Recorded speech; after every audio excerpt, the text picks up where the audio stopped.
go. Hold on. This nigga don't never answer the fucking phone. Made me wanna smack him in his shit. Education. Nigga don't never answer my call. When people don't answer my calls, I swear to God, look. You don't answer my call, I block. Know me, I do no flagging, dog.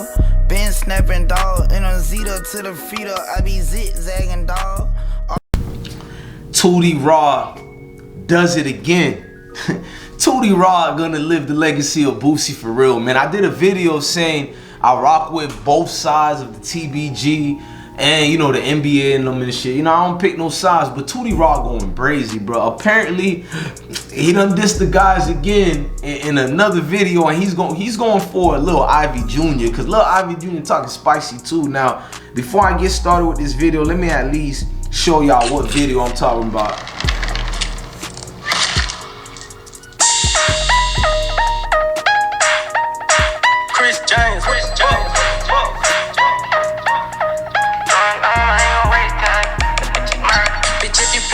You gon' die. Yeah, send a pussy nigga to the sky. I swear I pussy nigga mama finna. This nigga don't never. Alright, y'all could go. Hold on. This nigga don't never answer the fucking phone. Made me wanna smack him in his shit. Education. Nigga don't never answer my call. When people don't answer my calls, I swear to God, look. You don't answer my call, I block you. I swear to God, I block you. I don't even wanna talk no more because I feel like you ain't wanna talk to me then.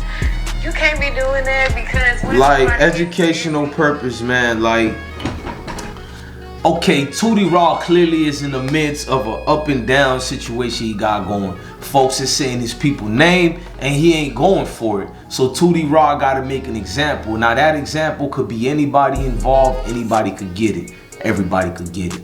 I said a statement to Boosie, you know, about this and that, but who am I to tell another man how to raise his kids? I just more like Tootie Raww's style. I like Boosie since I was, you know, in middle school. You know what I mean? So I want to see this man, son, and him win. So you don't want to see nothing happen to Tootie Raww. So when I make a video saying Tootie did this or that, it's just more concerned and proud of the man at the same time, because we don't gotta guess no more if Tootie Raww could rap. Will he be good? He already arrived and show you he's a great, good rapper. Now the parts they gotta work on is market that dude in a different fashion. But he's clearly talking. Ivy Jr. ain't backing up. Tootie Raww ain't backing up. And I'm pretty sure Boosie know what it is, and Boosie feel like his little boy is a grown man now. He ain't a little boy no more. You know, we know allegedly he's having another child. Well, his first child. And Boosie is allegedly gonna be a grandfather. Some of y'all know it's the truth, but I'm gonna say allegedly because you never know the mixing terms. But the streets, man, they got a way of not being basically they don't care about youngins out here, bro. Like, we see young folks losing their life every day. So the streets really don't play fair. The streets really got no loyalty. So I'm a little bit wary of things like that. Maybe not today, but as Tootie Raww get older, who's gonna try to make an example? You know what I mean? Like, I feel personally you should leave that man alone. But then again, when you jump face first, 2 feet in the street shit, bro, it's like everything is allowed. There ain't no rules to this physical contact sport. And you gotta know that already. It's a physical contact sport. No ifs and buts about it. You gotta know what it is, bro. You gotta move a certain way. You know what I'm saying? Watch the vernacular. Basically, bro, the way you calling dudes out, you gotta be ready to stand on that shit. And I think he is. I think he was raised the right way. Having all them alleged steppers around you, dudes ready to get down for your dad. I'm pretty sure, obviously, they'll get down for Tootie Raww too. And it done probably made him a beast up here mentally, but I don't think Tootie Raww is a dude who don't calculate his moves. I really believe the young man thought about it. He thought about the situations and was like, I'm gonna fall back from doing X, Y, and Z, and I'm gonna be straightforward like this. I think he planned it out. He know which route he want to take. And who am I to tell somebody how to respond when folks in them saying your name? Cause Ivy been saying this man's name for a minute now, over a year. Y'all know that. When Ivy Jr. started calling Boosie name and straight disrespecting Boosie. And then the sister started disrespecting Boosie. And y'all know Lit Yoshi is the nephew of Ivy. He been disrespecting Boosie. Like, Yoshi, I understand that. He's a alleged real stepper out here, allegedly. You know what I mean? He moved different now. the kids is, I used to always see Boosie saying he raised them, he loved them. So a lot of it got me feeling off a little bit. It's like, are they being misinterpreted in their misconception about Boosie through like what older folks is telling them? Like, you got a lot of partners in them who will slide to you and be like, oh, don't rock with Boosie, boo. He turning a fuck nigga out here. You know what I mean? He ain't the dude we try to get trill with and trill on, and that can lead to bad behaviors through the kids that you once upon a time called your kids. Boosie didn't just talk about his kids, he talked about his partners and them kids and his rounds that he done made into his own kids. So I want to know what happened between them years and now, because they said Boosie ain't never did nothing for them. But I want to sit back and be like, it's kind of hard for me to just jump in and say Boosie ain't did nothing. Boosie been locked up for like 5 years and some change. Like, was this the time period where the hate grew? Because it's easy for a kid to grow up and be like, he don't fuck with you. And yet you did everything for that kid when you was younger. Man, I pay attention and I look forward and I look at it. And I'm seeing a misconception that's falling back, way back. So it's gonna be twists and turns, knots that gotta be unlocked. So that means you gotta find a way to talk to this man over here or this partner over here and make amends. But I feel like the way Ivy kids are going about dissing Boosie, I don't really see no peace in the mid future. Now what I'm hoping is, what I don't see what's about to come, like, it's going from a diss song to something a little bit higher. Cause when I seen pictures of Ivy Jr., he looked like he was a good basketball player. He was in the AAU playing good scrimmages and all that. So what happened? Like, now he out here. You know, I don't want to blame Fredo Bang and his uncle Lit Yoshi like that. I ain't gonna, well, his cousin Lit Yoshi. I ain't gonna blame them like that. I gotta look like who's around these dudes giving them gossip and drama about the next man. That's what we gotta pay attention to.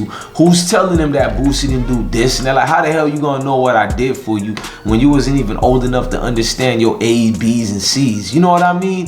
How the hell this youngster know how to say all this on the track? I ain't did this. I ain't been looking out that. Nah, bro, I'm gonna be honest with you. It sound like an adult got across you and started making you, you know, basically being internalized with a lot of F-ish just to get it their way, bro. I personally feel that way, and that's kind of wrong, gang. Like, I don't think that's the route you should take in a position like that. You know what I mean? You never bring the kids into a beef. Y'all might feel some type of way about Boosie. You might be in your rights to feel that way about Boosie. But my thing is, why would you internalize it into, now I'm gonna get the kid to be beefing with this man? Because you never knew that could have been your child blessing right there. You claim Boosie didn't do nothing for them, but you never know when somebody might be feeling obligated to do this and that. You know what I mean? You can't tell them when to show their cards to you. Like, come on, bro. I think Boosie genuinely had love for Ivy Jr. and Ivy's sister and even Lit Yoshi. Because Lit Yoshi was a little youngster out here when Boosie, you know, was out here too. But he was a little bit old enough to remember certain things. And I'm pretty sure Boosie was buying everything for you, Yoshi. He was doing this and that. I think where everything went left was because of the NBA Youngboy situation. And I'm going to be honest, people have personal gripes. You know, Ivy done started this TBG shit. And niggas like Boosie, you would think he'll be the flagship of it. I'm not saying he'll be on the label, but if that's your partner, I can understand them. Like, Boosie should be promoted more, and you just always seen him giving love to young boy and them like that. And even his kids is connected to them and all that. It does feel weird why the kids in them ain't connected to Ivy and them people. Why they ain't, you know, you don't see them over there rocking with TBG and them. It does look weird, especially when you find out Fredo Bang, you know, he the family. So now it's like TBG is really supposed to be Boosie's home team. Your best friend done started this movement, and you got a first cousin in this. Like, bro, I understand both sides, bro. Boosie might feel like I done did what I could as a friend. I don't owe nobody nothing other than what I could do for you on my own times. So basically, he ain't out here to have people telling him what to do with his own bread, how he should do it. I think he's in his rights too for that. But if you asking me personal, that's why I don't really trust folks like that. This ain't me knocking Boosie or saying nothing mean. I just know when you die, people act like they care about you, but they really do forget you. And not only that, they don't look out for your loved ones. They don't look out for your family. They don't look out for your kids. I seen this shit repeatedly, bruh. This is normal. This ain't new. So with the Boosie situation, I mean, I think it's deep. He even says things like that. He would rock with Fredo Bang more, but they got guys on their side, you know, that got personal things with them on their side. So I think it's deeper than he say, she say. It started that way, but then it done turn up, bro. Like when blood is being shed out here, folks do look at you to pick sides. I don't pick no sides, but everybody and their mama wants you to pick sides when that start happening, because they done lost their people. And when you lose your people, they can never be peace, according to that man and woman feeling. You gotta understand both sides, man. I hope Tootie Raww stay safe out here, because they entrenched in a beef down there, and it look like it's getting wild, man. Look, I'm your God bless one. Thank you for watching another episode of I Smoke Hip Hop Live. Love your family, love your kids, and stay blessed, gang. Do no flagging, dog. Been snapping, dog. And on Zeta to the feeder, I be zigzagging, dog.